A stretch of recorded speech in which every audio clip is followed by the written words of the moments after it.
Sí, buenos días. Espero que estéis viendo bien la presentación. Entiendo que sí, ¿no? ¿Y me escucháis? Sí, se ve todo y se escucha bien. Nada.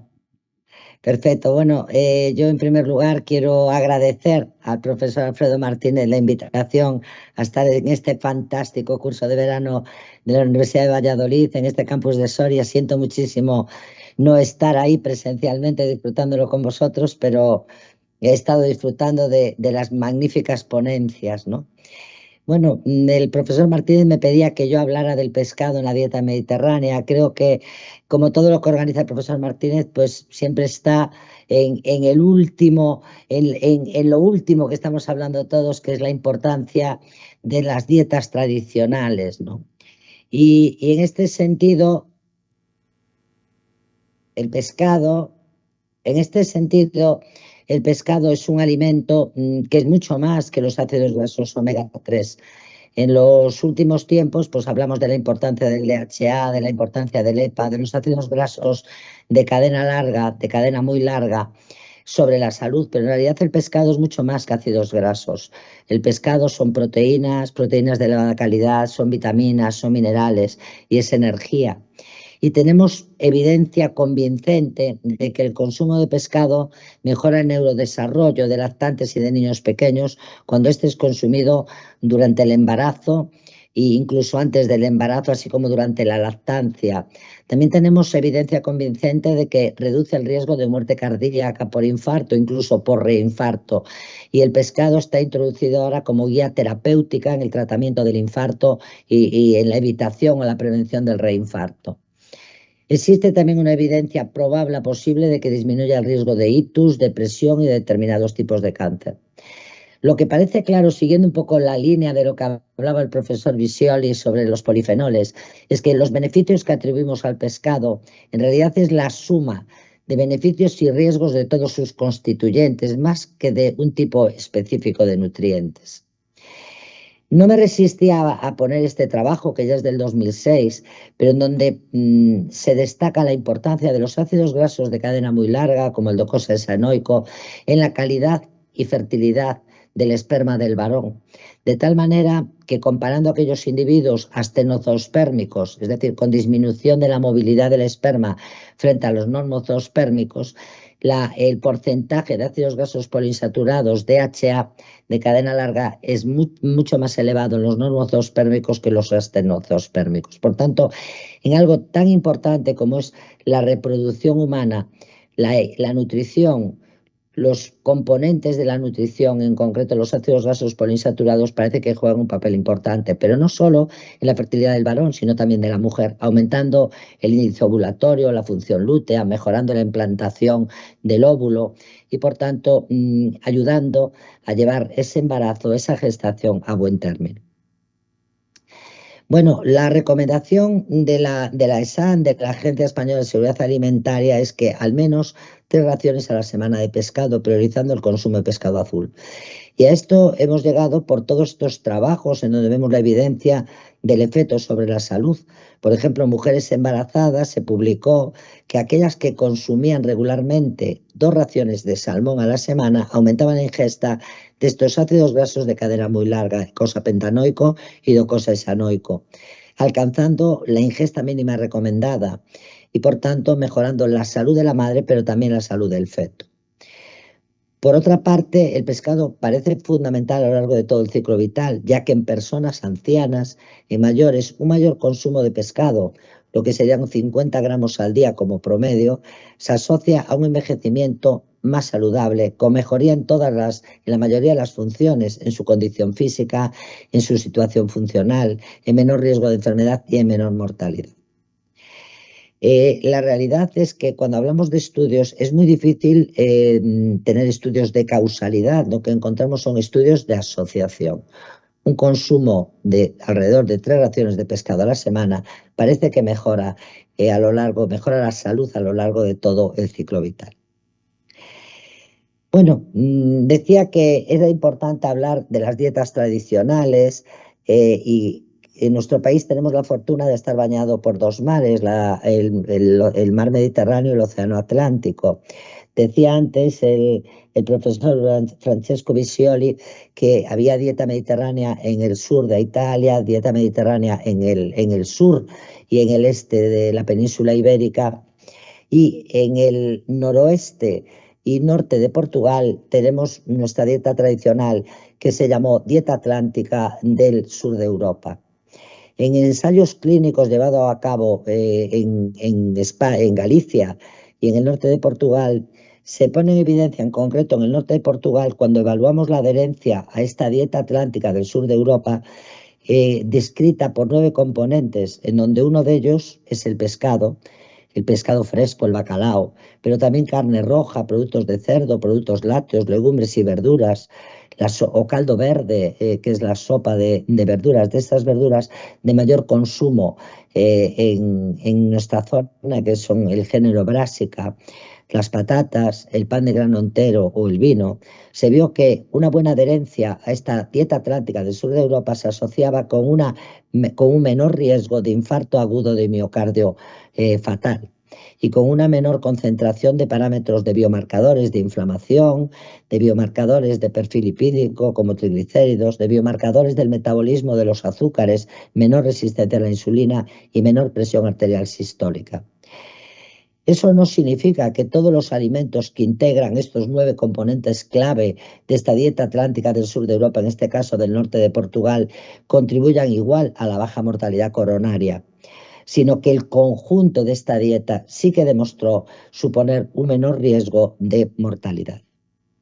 Nosotros realizamos también en Galicia, en un pueblo que se llama Estrada, en donde se incluyen 3.500 personas desde los 18 a los 85 años, trabajando sobre las familias desde atención primaria, 231 familias, un total de 720 individuos, de los que hemos hecho pues ya varias publicaciones, la última en un llama del año pasado, del 2023, y se pone en evidencia la importancia de la intervención con el estilo de vida atlántico, con dieta atlántica. Para ello se implicó todo el pueblo, se implicó el ayuntamiento, se implicaron los comercios, hicimos clases de cocina con recuperación de recetas tradicionales, el grupo de intervención era asistido por nutricionistas y por especialistas en actividad física, y observamos que después de una intervención de 6 meses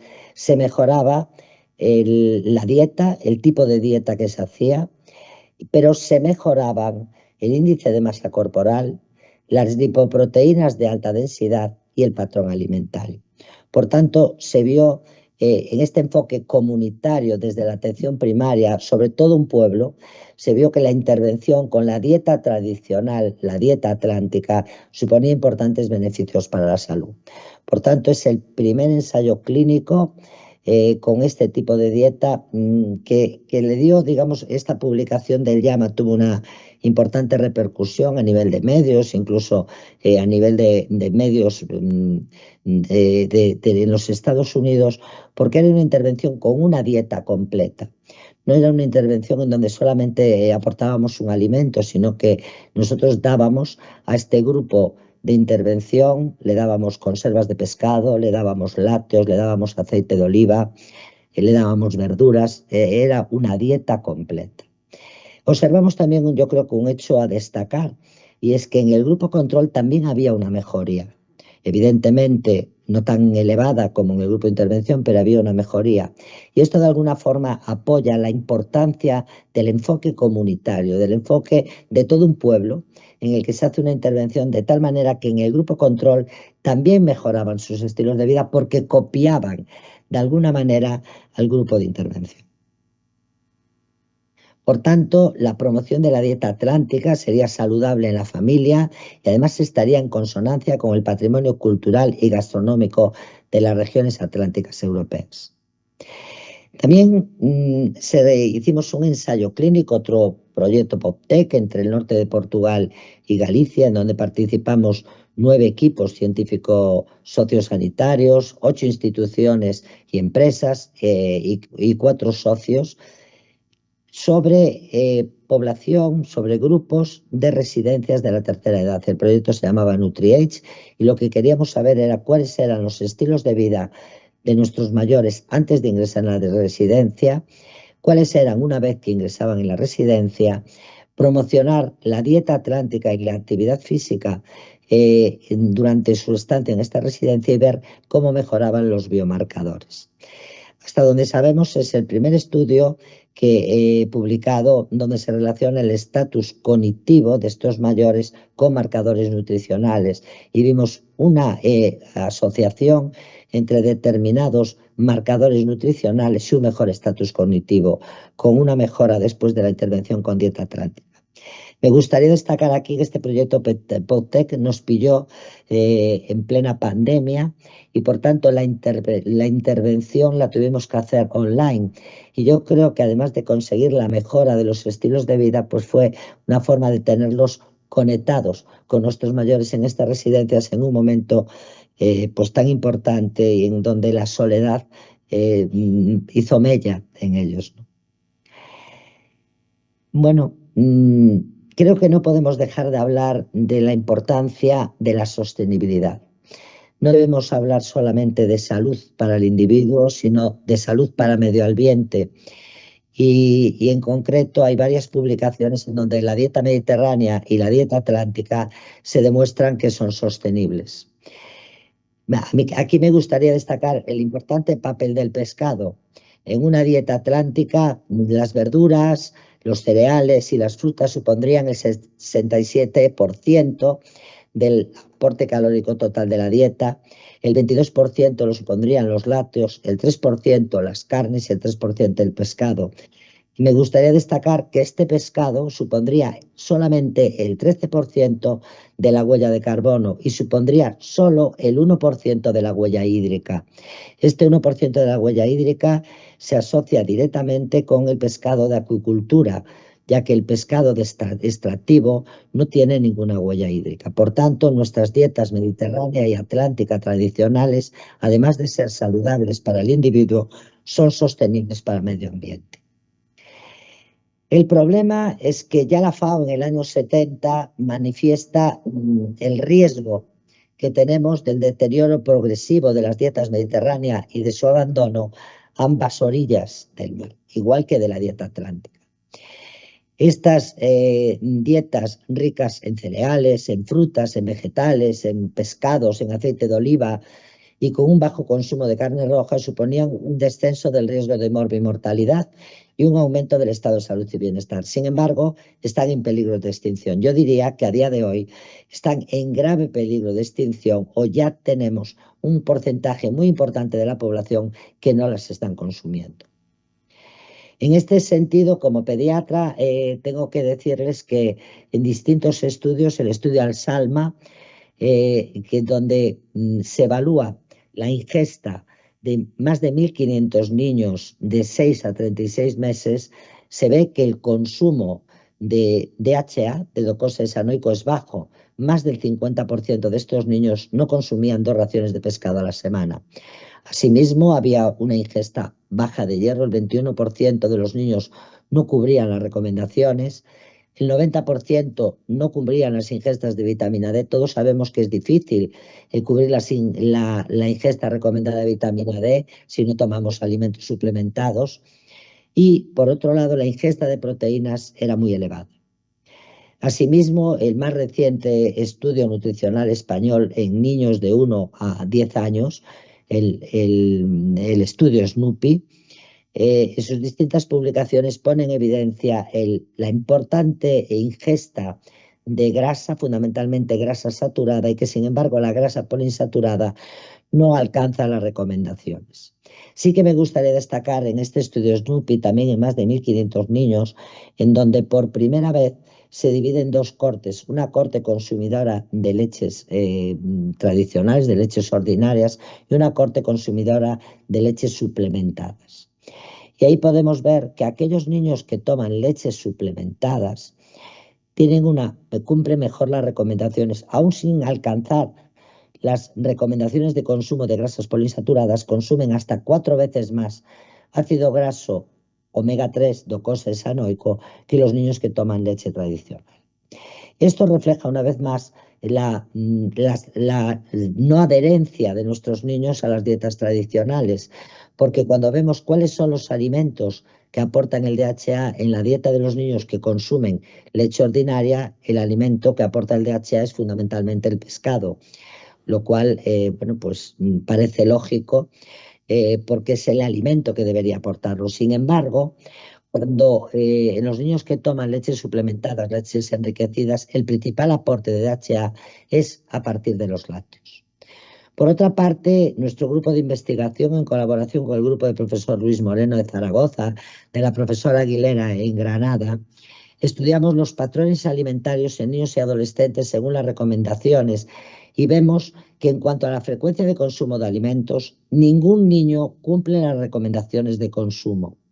De 1.764 niños de 3 a 18 años, ningún niño cumplía las recomendaciones de consumo de alimentos a diario, de alimento semanal y de alimento esporádico.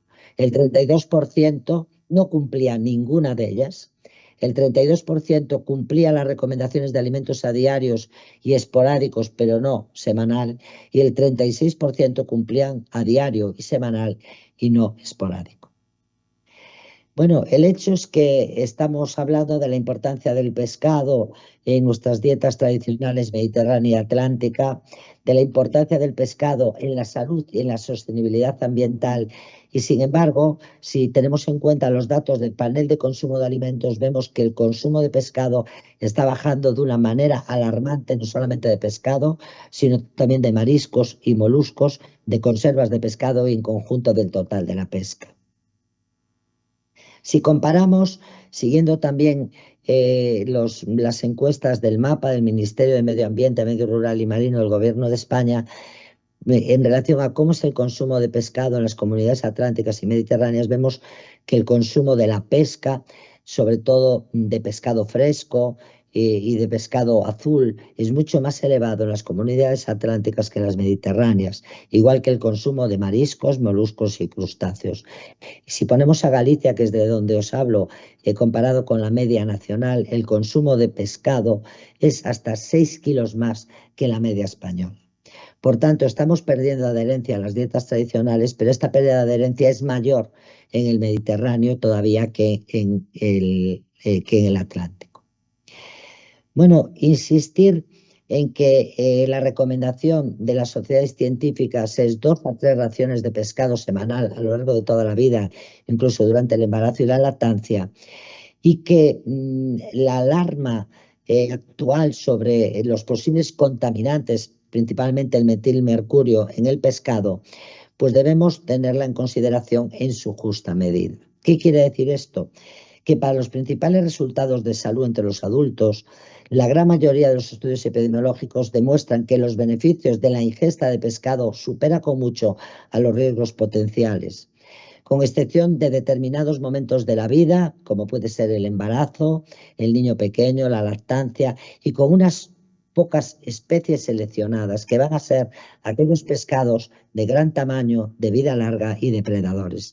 En este sentido pueden ver a la izquierda las recomendaciones de la Agencia Española de Seguridad Alimentaria y Nutrición con respecto al consumo de pescado, en donde dicen evitar el consumo de pescado en las especies de alto contenido de mercurio, pero en especies de bajo y medio contenido de mercurio, 3 o 4 raciones de pescado por semana, intentando variar entre pescados blancos y azules, y esto sería para mujeres embarazadas, aquellas que están planificando quedarnos, es decir, mujeres en edad fértil o en lactancia y niños hasta los 10 años.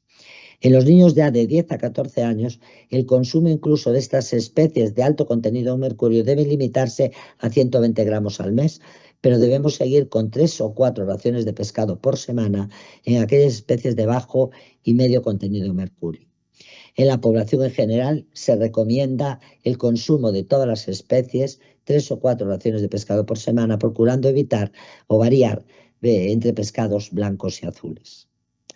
Los objetivos hoy para una buena salud nutricional serían consumir más grano entero, consumir más pescado, consumir más vegetales, frutas de aceite de oliva. Ya pongo aquí una X roja tachando el rebajados en grasa porque hoy Se sabe que la grasa láctea tiene efectos beneficiosos también para la salud metabólica.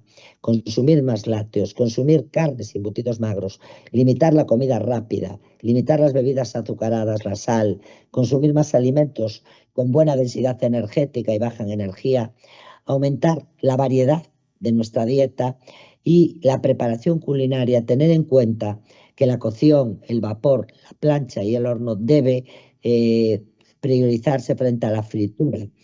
En este sentido, la dieta atlántica, nuestra dieta atlántica tradicional, cumpliría todas estas recomendaciones. Por tanto, nuestros abuelos, que han demostrado tener de las más altas longevidades en el mundo en el momento actual, deben ser buenos transmisores de sus estilos de vida, de sus dietas tradicionales, para la salud de sus nietos y de sus hijos.